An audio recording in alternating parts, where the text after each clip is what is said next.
Probablemente lo has visto 1000 veces y nunca te has preguntado por qué. Un enorme barco en dique seco y la mitad inferior es de un rojo óxido intenso. Pensaste que era protección contra el óxido, ¿verdad? O tal vez solo pintura barata. Quizás nunca lo pensaste en absoluto. Pero aquí está lo curioso. Ese rojo no es decorativo, no es accidental y ni siquiera es realmente pintura en el sentido que imaginas. ¿Por qué específicamente rojo?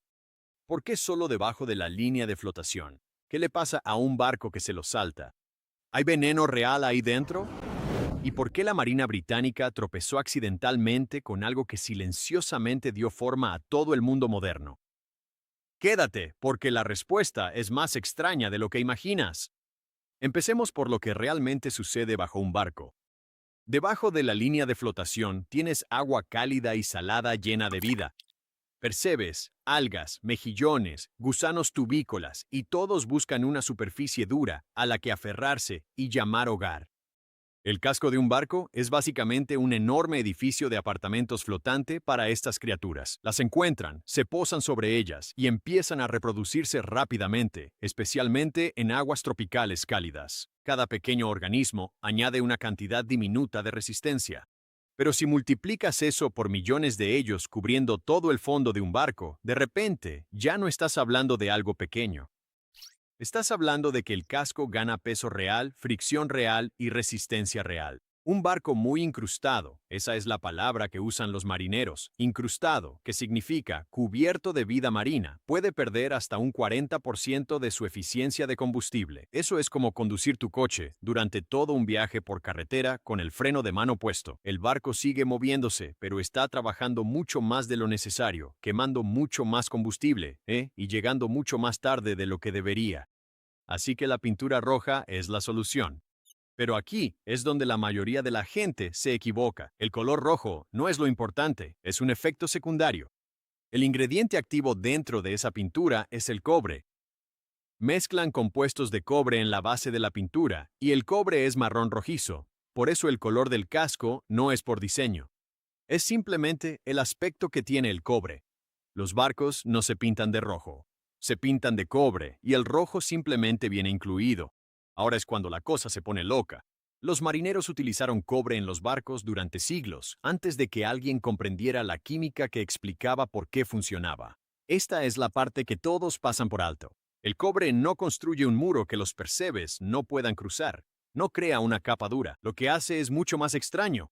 Al igual que el cobre, libera lentamente pequeñas partículas llamadas iones en el agua que rodea el casco.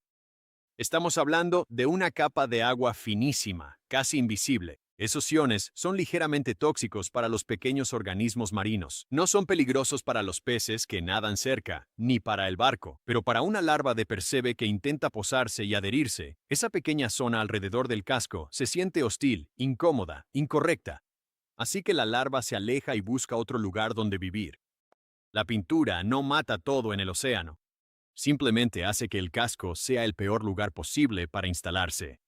Piénsalo menos como un arma y más como un aviso de desalojo que nunca deja de entregarse las 24 horas del día durante años.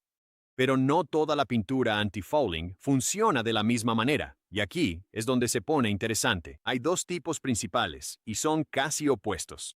Y el primer tipo se llama pintura ablativa. Ablativa simplemente significa que se va desgastando poco a poco. Imagina una pastilla de jabón. Cada vez que el barco se mueve por el agua, la capa exterior de pintura se erosiona suavemente y una nueva capa de cobre queda expuesta debajo.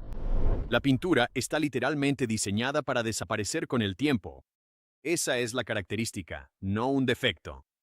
Los barcos activos que se mueven mucho usan este tipo porque el movimiento constante mantiene la erosión funcionando correctamente. El segundo tipo es el antifouling duro. Este se mantiene en su lugar, no se desgasta. En cambio, libera lentamente iones de cobre desde una superficie fija durante un periodo de tiempo más largo. Los grandes barcos comerciales que pasan largos periodos atracados en puerto suelen usar esta versión. Así que cuando miras ese casco rojo, en realidad estás viendo uno de dos sistemas completamente diferentes, uno que se disuelve o uno que libera, y ambos están realizando un trabajo químico invisible en cada momento que el barco está en el agua. Ahora viene la parte histórica, y realmente es de película. Regresemos al siglo XVIII. La Marina Real Británica es una de las fuerzas más poderosas del mundo, pero tiene un problema serio. Los barcos que regresan de largos viajes están siendo devorados, no por enemigos, sino por una criatura llamada teredo o gusano de barco. Y aquí viene el giro. El gusano de barco, en realidad, no es un gusano. Es un pequeño molusco, básicamente una almeja con un estilo de vida muy extraño, y perfora los cascos de madera como un taladro atraviesa la madera blanda. No se hundían por cañonazos, sino por simples almejas. La Marina perdía barcos por criaturas diminutas. Luego, una teoría, que en general es apoyada por los historiadores, es que los oficiales navales empezaron a notar que los barcos con revestimiento de cobre en sus cascos, cobre que se había añadido por razones estructurales, regresaban más limpios y en mejor estado.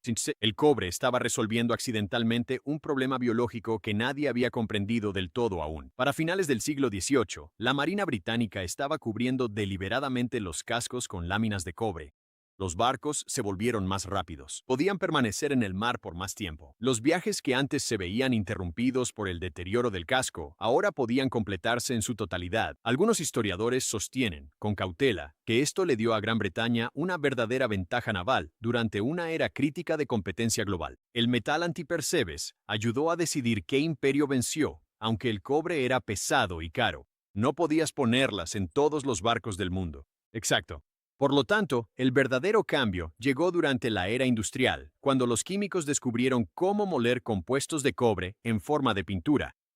Más ligera, más barata, más fácil de aplicar y igual de efectiva. Fue entonces cuando los cascos rojos se convirtieron en el estándar global y han permanecido como tal desde entonces. Ahora viene la parte que cambiará tu perspectiva. El cobre que mata organismos no es exclusivo de barcos, está en todas partes. Los yates usan el mismo fondo rojo y pintura, pero en embarcaciones menores de tu marina. Los barcos de pesca en regiones tropicales, donde el agua cálida hace que la incrustación ocurra el doble de rápido, dependen mucho de esto. Los submarinos de la marina usan recubrimientos clasificados, pero el principio básico es idéntico. Los cruceros, esa franja roja tan llamativa que ves cuando están en el puerto, no es decoración.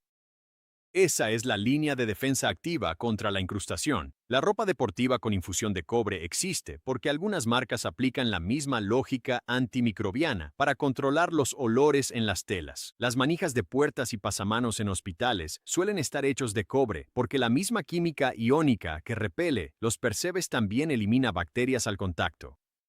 En los viñedos se rocían fungicidas a base de cobre sobre las vides para protegerlas del moho. La misma química, en un contexto completamente diferente. Las viejas tuberías de cobre en las casas no se eligieron solo por su resistencia. De manera incidental, mantenían el agua más limpia al resistir el crecimiento bacteriano en las paredes de las tuberías.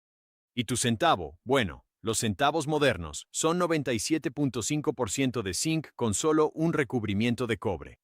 Pero los antiguos centavos de cobre puro, si se dejaban en un vaso de agua, eran ligeramente antimicrobianos, no lo suficiente como para tener un efecto real. Pero el mecanismo es el mismo que mantiene limpio a un buque portacontenedores en medio del Océano Pacífico. Toda la industria naviera global, billones de dólares en comercio, funciona gracias a un truco descubierto, al observar cómo los percebes evitaban el cobre hace unos 300 años. Pero aquí viene la parte honesta. El cobre que se filtra al océano se acumula con el tiempo. En puertos y marinas concurridos donde cientos de barcos están juntos, los niveles de cobre en el sedimento de abajo pueden elevarse de manera medible. No es un desastre, pero tampoco es insignificante. Algunos países, incluyendo Suecia y partes de Estados Unidos, ya han restringido o prohibido la pintura anti-fouling de cobre para pequeñas embarcaciones recreativas en ciertas áreas. La respuesta de la industria a esto es realmente ingeniosa. Recubrimientos a base de silicona que no contienen ningún tipo de veneno, en lugar de matar organismos. Estas superficies son tan lisas y resbaladizas que nada puede adherirse a ellas. Piénsalo como una sartén antiadherente para el océano. Los organismos aterrizan, no pueden sujetarse y se deslizan. No se liberan toxinas, no hay acumulación en el agua. Es más caro y aún no es práctico para todo tipo de barcos, pero funciona. El futuro del antifouling podría no tener ningún veneno, solo la física haciendo el trabajo que antes hacía la química. Así que aquí va el cambio de perspectiva. Pensabas que el rojo era solo pintura. Es química. Pensabas que era algo cosmético. Es armadura. Es un sistema de defensa biológica de 300 años de antigüedad que mantiene los océanos en movimiento, el comercio fluyendo y las cadenas de suministro intactas. La próxima vez que veas un barco en dique seco con ese fondo rojo intenso expuesto al aire, eso no es óxido, eso no es fabricación barata. Esa es la razón por la que tu paquete llegó a tiempo. Y si crees que los percebes son lo más extraño que vive en el casco de un barco, es porque aún no has conocido al Teredo.